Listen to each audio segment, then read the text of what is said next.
They say betrayal cuts deeper when it comes from the people you'd once have died for. I learned that truth the hard way. 3 years ago, my life was as close to perfect as I thought possible. I had a thriving architecture firm in downtown Chicago, a loyal business partner I'd known since college, and a wife who had stood beside me since my earliest, most broke years. Everything I'd worked for was finally paying off. The firm, Cross and Vale, had just landed a project that could put us on the national map. My partner Michael Vale and I had built the company from nothing. 2 kids with a dream, working late nights in a tiny apartment with secondhand furniture and coffee-stained blueprints. He was the artist, I was the strategist, and together we'd carved out our corner of the industry. My wife, Emily, was my anchor. We'd been married 7 years, weathered rough patches, and celebrated triumphs together. She understood the long nights, the stress, the obsessive dedication to my work. Or, at least I thought she did. The night it all began to fall apart was nothing unusual. I was at the office late, finalizing our pitch for the hotel chain project. Around 10 o'clock, Emily sent a text telling me not to wait up, that she was having dinner with friends. She often had late nights because of her marketing career, and I didn't think twice. But around 1 in the morning, my phone buzzed again. This time it was from Laura, one of my junior associates. Her message was short, almost hesitant, like she wasn't sure if she should send it at all. She told me I needed to see something and attached a photo. It was taken in a dimly lit restaurant, the kind where deals are made and secrets are kept. In the photo, Michael and Emily were seated close together, their hands clasped on the table, leaning toward each other in a way that left no room for misinterpretation. It wasn't friendly. It wasn't casual. It was intimate. My mind froze, as if refusing to connect the dots my eyes already traced. I must have stared at that image for minutes without moving, waiting for it to make sense in some other way, for there to be an explanation that wasn't the obvious one. But there wasn't. The next morning, I confronted Emily. She didn't deny it. She didn't even try. She told me it had just happened, as though betrayal was some accident that had slipped out of her control. She said I'd been consumed with work, that she needed someone who was there for her. The words didn't just hurt, they carved something out of me I didn't know could be taken. I left the house that morning numb, unsure if I'd even come back. Michael avoided me for 2 days before sending me a short, calculated email. He said it was best if we went our separate ways and that he was prepared to buy me out of the firm. His tone was professional, detached, as if we were strangers closing a deal instead of friends dismantling 15 years of shared struggle. When I refused his offer, everything escalated. I started noticing irregularities in the company's finances. Clients were being reassigned to him without my consent. Whispers started to circle in the industry, rumors about my supposed mismanagement of funds, my erratic behavior, even hints at substance abuse. Lies. All of them planted. In less than 2 months, I was forced out. My name vanished from the branding. My accounts were shut down. And then the divorce papers arrived, sealing the truth I'd tried so hard to ignore. Michael and Emily had planned this together. I moved into a 1-bedroom apartment on the south side, surviving on what was left of my savings. The phone stopped ringing with job offers. Friends faded into acquaintances, acquaintances into strangers. I drank too much, slept too little. There were days I didn't leave the apartment at all. I'd lost everything: my business, my marriage, my reputation. But what I didn't realize then was that rock bottom can be a gift if you're willing to bleed for the climb back up. One morning, staring into the cracked bathroom mirror, I saw a hollow-eyed man I didn't recognize. He looked beaten, used up, and I realized something. Michael and Emily hadn't just stolen my life. They'd stolen me. That thought lit something in me that I hadn't felt in months. If they had the power to strip everything away, then I had the power to take it back. It wouldn't be fast and it wouldn't be clean, but I would make it happen. I started small. I cleaned myself up, stopped drinking, forced myself out of the apartment each day. I picked up freelance work under a pseudonym, building a quiet reputation again, one project at a time. I joined professional events under the radar, keeping my face visible without drawing too much attention. In the meantime, I started digging into Michael's business dealings. The man was smart but greedy, and greed has a way of making people sloppy. I found questionable contracts, off-the-books payments to shell companies, even hints of tax evasion. I didn't go to the authorities, not yet. I needed more. Over the course of a year, I built a small network of allies, disgruntled former clients, ex-employees Michael had mistreated, competitors he'd wronged. We compared notes, traded evidence. What I had was damning, but I wanted devastating. Eventually, I got it. A disgruntled accountant from the firm reached out to me anonymously, offering documents that tied Michael to fraudulent billing schemes. The kind of fraud that could ruin a man forever. I planned the strike carefully. I leaked pieces of the evidence to a trusted journalist, enough to spark an investigation without leading back to me. At the same time, I quietly approached the hotel chain Michael had stolen from under me. I showed them proof of his misconduct, and they cut ties instantly. Within weeks, the investigation snowballed. The IRS got involved.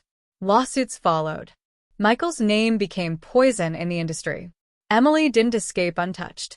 Once Michael's world began crumbling, the lavish lifestyle she'd enjoyed evaporated. Friends disappeared. The house went into foreclosure. I heard through a mutual acquaintance that she tried to reach out to me once, but I never took the call. 2 years after they'd taken everything, I walked into the offices of my new firm, without Michael's name anywhere near the door. I'd rebuilt from nothing, stronger and smarter than before. I didn't just get back what I'd lost. I took more. I took my life back on my terms, and I left them with nothing but the wreckage of their own choices. The early days of my so-called comeback weren't glamorous. My mornings began with instant coffee and a second-hand laptop, the hum of the refrigerator the only sound in my apartment. Every email I sent under my pseudonym felt like a small gamble. Would they recognize my style, my name hidden behind initials, and a generic business alias? But I kept going, taking jobs no one else wanted, projects too small for the big firms, too troublesome for the flashy names. Each finished project was another brick in the foundation I was laying quietly, away from Michael's shadow. The work kept my mind occupied, but the nights were harder. Sleep came slowly, always interrupted by flashes of that photograph, the one of Michael and Emily in the restaurant. I'd see them laughing, leaning in close, whispering. The betrayal played over and over until I felt it burning into me like a brand. Those nights I'd get up and write lists. Lists of names, companies, connections. Lists of people Michael had crossed, clients who'd walked away, competitors who'd spoken against him in whispers, but never acted. The deeper I dug, the more patterns emerged. Michael had a talent for charming people just long enough to exploit them. I Recognized the moves because I'd once helped him perfect them, back before I understood how sharp the other edge of the blade could be. It was around this time that I met Helen. She was a former project manager from our firm, one of the best we'd ever had. Michael had fired her without notice when she caught discrepancies in the billing. She'd moved on, but when she heard I was working again, she called me. We met in a quiet diner on the west side. She slid a thin folder across the table, without a word.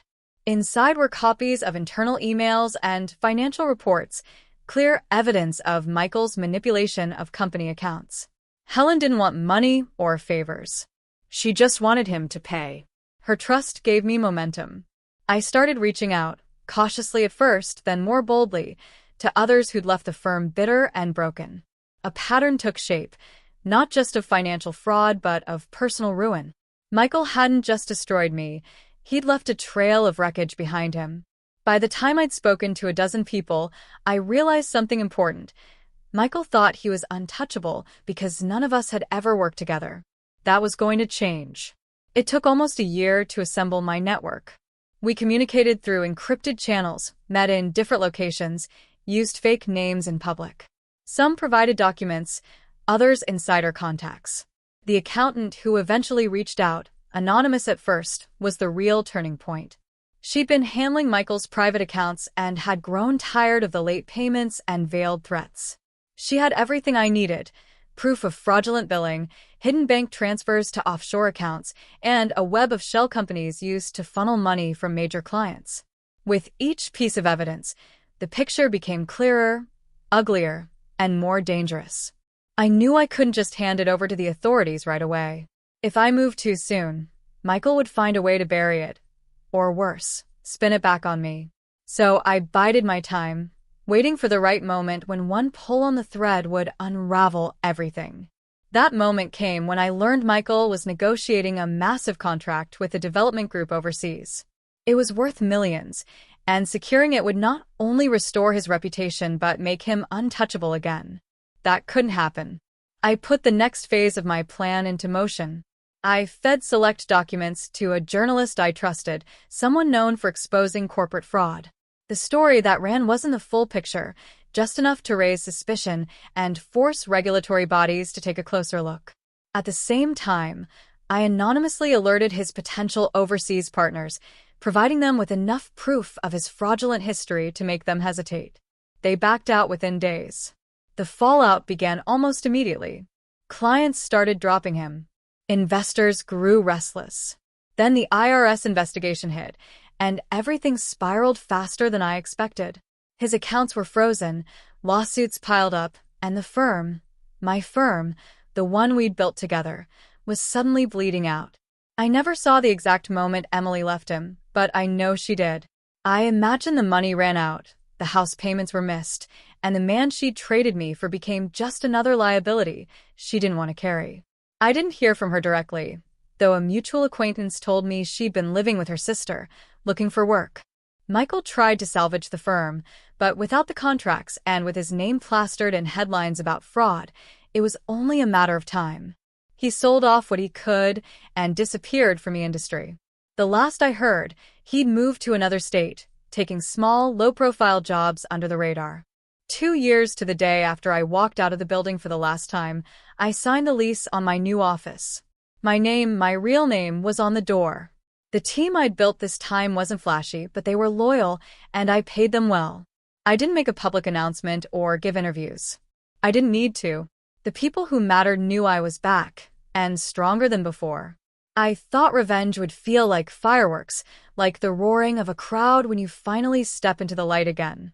But it wasn't like that at all. It was quiet, steady, satisfying in a way I can't describe. I hadn't just taken back what was mine. I'd taken away everything they'd built on my destruction. And I'd done it without losing myself this time. They took everything from me. I took it back. All of it. And I left them with nothing but the ruin they'd made for themselves.